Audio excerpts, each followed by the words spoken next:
មើលទៅបងជនជាតិបរទេសទៅគាត់ដូចជាពេញចិត្តបាទរសជាតិគួរដុតធីមអែមស្នេហ៍មែនតែនបងប្អូនពាក់ព័ន្ធជាមួយខែភាសានេះគឺថារវល់ជាប់តែម្ដងបងប្អូនអើយបាទគឺវីដេអូផុសអត់តាន់ទេឥឡូវតាន់តែផុសថ្ងៃខ្លះយប់ខ្លះបានផុសអស់វីដេអូបងប្អូនគឺឡើងកោពេញទូរស័ព្ទតែសាតែរវល់ទៅចំអិនពេកសឹងតែអត់មានពេលកាត់វីដេអូបញ្ចូលសលេងផុសចែកជូនបងប្អូនទស្សនាទេបងប្អូនហើយថ្ងៃនេះគឺគីឡូ50តែខាងបាទព្រៃកបាស់ទៀតហើយជំរាបសួរក៏ដូចជាសួស្តីទៅកាន់ពុកម៉ែបងប្អូនទាំងអស់គ្នាទាំងជុំរួមជាតិនៅក្នុងស្រុកក៏ដូចជាបងប្អូននៅក្រៅស្រុក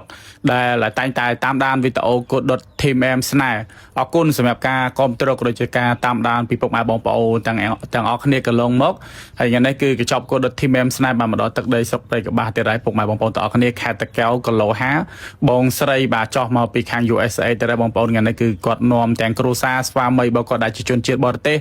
មកភ្លក់មកសាករសជាតិគោដុតធីមអែមស្នេហ៍មកចង់ដឹងថារសជាតិបាទគោដុតធីមអែមស្នេហ៍ដែលគេល្បីនៅស្រុកខ្មែរដែលដុត25ខេត្តក្រុងហ្នឹងមានរសជាតិក៏ដូចជាសេវាកម្មក៏ដូចជាការចំអិនហ្នឹងបែបណាគ្រាន់តែមកដល់ភ្លាមបងប្អូនបាទដែលជាម្ចាស់កម្មវិធីក៏ដូចជាបងដែលជាជនជាតិបរទេសគឺគាត់មកឈរមើលឈរថតគាត់ដូចជាបានទស្សនាដូចជាដឹងអញ្ចឹងណាគាត់ចង់ដឹងចង់មើលថាយើងរបៀបចំអិនរបៀបធ្វើនឹងបែបណារសជាតិឆ្ងាញ់បែបណាគឺគាត់មកនៅក្បែរឈមមើលថតវីដេអូជជែកលេងជាមួយក្រុមការងាររហូតតដល់ម៉ោងហូបតែម្ដងដោយសារតែកម្មវិធីនេះគឺគាត់ហូបបែបលក្ខណៈគ្រួសារទេបងប្អូនបាទ2 3តុកបាទញ៉ាំលេងពេលគាត់ត្រឡប់ទៅវិញណាបងប្អូនមុនគាត់ត្រឡប់ទៅវិញព្រោះសារតែខែ7ហ្នឹងគឺបងដែលរស់នៅក្រៅប្រទេសក៏ដូចជាពិសេសបងប្អូនដែលរស់នៅបាទសហរដ្ឋអាមេរិកគឺគាត់ចោះមកខ្មែរច្រើនប្រហែលជាបាទនៅអាមេរិកបាទមានបនបាទឈប់សម្រាយពុកម៉ែបងប្អូនទាំងអស់គ្នាហើយបន្ទាប់ពីគោយើងបាទឡើងភ្លើងបាទដុត3 4 5ម៉ោងឆ្អិនឡើងរលោមតែម្ដងសាច់មានសំណើមមានជាតិ QC ជាមកគឺកាប់ដាក់ចានគឺជនជាតិគេគឺគាត់ចូលចិត្តណាបងប្អូនទាំងអស់គ្នាប្រភេទសាច់សើមហើយផុយបែបនេះណាសម្រាប់ជនជាតិគេពេលខ្លះក៏គាត់អត់ចេះញ៉ាំសាច់គោទេតែជនជាតិខ្លះគឺគាត់ចូលចិត្តហើយពាក់ព័ន្ធជាមួយថ្ងៃនេះឲ្យធីមក៏ដុតអែមស្នេហ៍បើចេញស្នាដៃឲ្យអស់ពីសមត្ថភាពដើម្បីចំអិនគោឲ្យឆ្អិនល្អមានសំណើមផុយឆ្ងាញ់ជូនបងដែលជាជនជាតិគេពេលដែលគាត់ហូបហើយគឺគាត់មក feedback គាត់ថាឆ្ងាញ់សាច់មានសំណើមមានជាតិ QC ណាសំបីតាងុយកសោងុយនេះគឺយើងដុតឆ្អិនអត់ចាំបាច់អាំងទៀតតែបងប្អូនបាទដុតឆ្អិនភ្លាមកាប់ដាក់ចានជូនភ្ញៀវតែម្ដងពាក់ព័ន្ធជាមួយបងដែលជាជនជាតិគេគឺភាគច្រើនគឺគាត់ចូលចិត្តហើយញ៉ាំប្រភេទសាច់ផុយហើយដល់ពេលដែលគាត់បានមកញ៉ាំគោទាំងបវលទាំងមូលអញ្ចេះហើយផុយឆ្ងាញ់ទៀតគឺគាត់សរសើរមិនដាច់ពីមាត់តែម្ដងណាបងប្អូនទាំងអស់គ្នាដោយសារតែនៅស្រុកគេគឺអត់មានសេវាកម្មដុតគោញ៉ាំនៅក្នុងកម្មវិធីអីចេះទេគឺមានតែទៅញ៉ាំតាមហាងអីចឹងណាបងប្អូនគេចំអិនមកស្រេចហើយដល់ពេលដែលគាត់ឃើញយើងបវលទាំងមូលហើយដុតឆ្អិនល្អមានសំណើម QC បែបនេះនិយាយរួមទៅគឺអត់អួតទេបងប្អូនគឺគាត់សរសើរមកមិនដាច់ពីមាត់តែម្ដងណាពេលដែលគាត់ញ៉ាំហើយក៏គាត់មានប្រាក់លើកទៅចិត្ត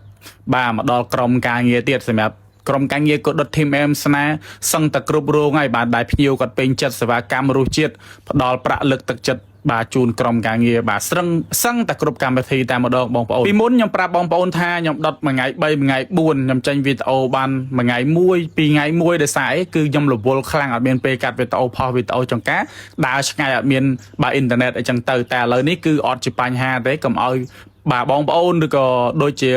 បាទអ្នកតាមដានថាខ្ញុំអួតគឺយើងដាក់ក្រុមការងារឲ្យដើរថតវីដេអូគ្រប់កម្មវិធីតែម្ដងបាទ3រោងគឺមានវីដេអូទាំង3រោង4រោងគឺមានវីដេអូទាំង4រោងដូចកម្មវិធីនេះអញ្ចឹងគឺក្រុមការងារបាទគាត់ថតវីដេអូបោះមកទេអញ្ចឹងបាទដើម្បីបញ្ជាក់បាទថាពួកយើងនិយាយមិនគឺយើងធ្វើបានបែបហ្នឹងលក់ដាច់ថាលក់ដាច់លក់អត់ដាច់ថាលក់អត់ដាច់តនេប្រាប់ថានៅតនេនៅផ្ទះធ្វើអីញ៉ាំជុំគ្នាក្រុមការងារអីចេះចោះចឹងទៅបងប្អូនគឺបាទភាពស្មោះត្រង់នេះគឺសំខាន់ណាស់សម្រាប់ការរកស៊ីណាបងប្អូនហើយបងប្អូនដែលតាមដានគឺដឹងហើយគីឡូគោក៏ដូចគ្នាដែរគីឡូខ្វះគឺប្រាប់ថាខ្វះលើសគឺប្រាប់ថាលើសត្រូវគឺប្រាប់ថាត្រូវបងប្អូនយើងអាចតែចែកគ្នាបានតែបងប្អូនបើលើសខ្វះថែមថយមិនលុយកាក់មិនយើងអាចតែចែកគ្នាបានព្រោះយើងខ្មែរដូចគ្នាទេបងប្អូនភាពស្មោះត្រង់អនាម័យនិងរសជាតិជាកត្តាដ៏ចម្បងដ៏ធំបំផុតដែលរុញច្រានឲ្យគោដុតធីមអែមស្នេហ៍ដើរមកដល់ថ្ងៃនេះបាទដើរម្ដងថ្ងៃនេះគឺជាជោគជ័យដ៏ធំធេងមួយ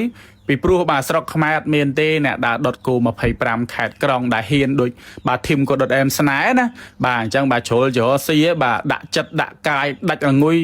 ផ្លូវឆ្ងាយដីផ្លូវមិនអត់ជាបញ្ហាទេឲ្យតែបាទបានទៅចំអិនគោដុត បាទជូនពុកម៉ែបងប្អូនបាទភ្លក់ថារសជាតិគោដុតគឺវាមានរសជាតិបែបហ្នឹងសម្រាប់វីដេអូរបស់ខ្ញុំក៏មានតែប៉ុណ្្នឹងអរគុណសម្រាប់ការគាំទ្រក៏ដូចជាការតាមដានជួបខ្ញុំជាមួយនៅវីដេអូក្រោយៗទៀតបាយបាយ